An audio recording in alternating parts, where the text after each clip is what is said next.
ومن أحسن قولا ممن دعا إلى الله. بسم اللہ الرحمن الرحیم. السلام علیکم ورحمۃ اللہ وبرکاتہ.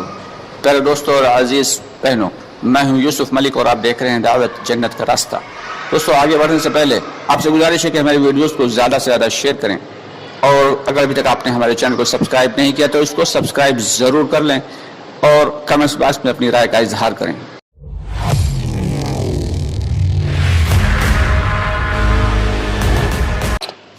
بسم اللہ الرحمن الرحیم. السلام علیکم ورحمۃ اللہ وبرکاتہ. عزیزو دوستو، اکثر لوگ یہ پوچھا کرتے ہیں کہ ایمان کیا ہے. اپنے بھی کبھی کبھی پوچھ لیتے ہیں اور کبھی کبھی غیر بھی پوچھ لیتے ہیں. کبھی کبھی تو ایسا ہوتا ہے کہ ساتھی جان ہی نہیں پاتے ہیں کہ ایمان ہے کیا اور ایمان کی محنت کر رہے ہیں. در حقیقت ہم سب کو معلوم ہونا چاہیے کہ ایمان کیا ہے. اگر لغوی اعتبار سے دیکھیں تو کسی کی بات کو کسی کے بھروسے پر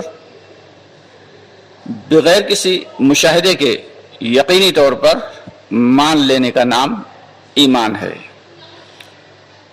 یعنی حضور پاک صلی اللہ علیہ وسلم کی بات کو اللہ کے بھروسے پر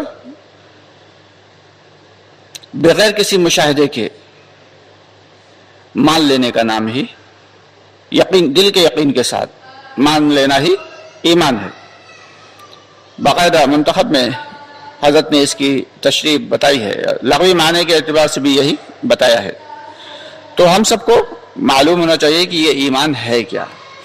اب اللہ کے نبی صلی اللہ علیہ وسلم نے جو بھی باتیں بتائی ہیں حق ہیں اور سچ ہیں، اس کا ہمیں یقین ہونا چاہیے. حق ہیں اور سچ ہیں. اللہ کے نبی صلی اللہ علیہ وسلم کی ہر بات پر کامل یقین.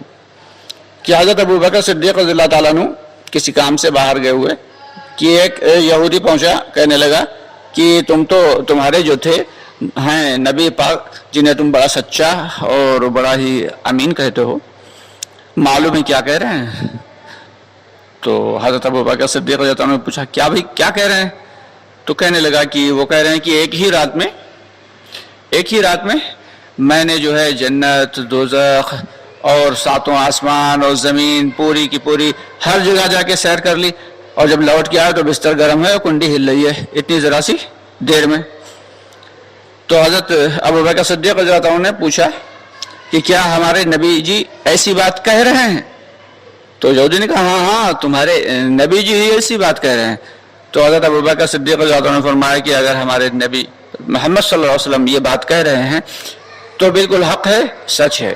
یعنی پوچھنے کے لیے نہیں گئے کہ نبی جی کیا یہ جو باتیں آپ نے کہیں کیا اس میں کیا حقیقت ہے، کیا سچائی ہے. نہیں، اگر ہمارے نبی جی یہ بات کہہ رہے ہیں تو بے شک حق ہے، سچ ہے. تو ہمارا یقین اللہ کی ذات پر اور اس کی صفات پر ایسا ہی ہونا چاہیے. اللہ کی ذات کیا ہے کہ معبود کے لائق کوئی ہے ہی نہیں. اور اللہ تعالیٰ کی صفات کیا ہیں کہ مارنے کی ذات، جلانے کی ذات، صفات سارے کی ساری صفات جو ہیں، اور پالنے کی صفات اور رحم کی صفات، غصے کی صفات، غضب کی صفات، یہ ساری کی ساری جو صفات ہیں، یعنی اللہ تعالیٰ کے جو 99 صفاتی نام ہیں، یہ ساری کی ساری صفات ہمارے رب کے اندر ہیں. اس کا ہمیں یقین ہونا چاہیے. ہمارے رب کے اندر یہ تمام صفات موجود ہیں، اس کا ہمیں یقین ہونا چاہیے.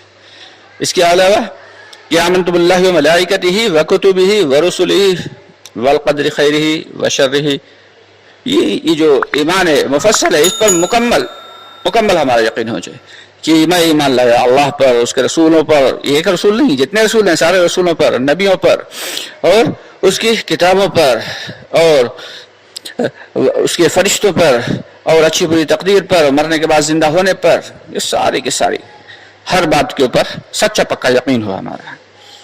جب اس طریقے سے ہم اپنے دل کو سکون سے بیٹھ کے 10-5 منٹ سمجھائیں گے اور یقین دلائیں گے، اور نماز کی اہتمام کے ساتھ پابندی کریں گے، اور ایمان کی دعوت دیں گے، دوسروں کو ایمان کی دعوت دیں گے، اللہ کی بڑائی، اللہ کی کبریائی لوگوں کے سامنے بیان کریں گے، یقین کے ساتھ بیان کریں گے، تب آہستہ آہستہ ہمارا ایمان میں اضافہ ہوتا چلا جائے گا. ایسے اگر ہم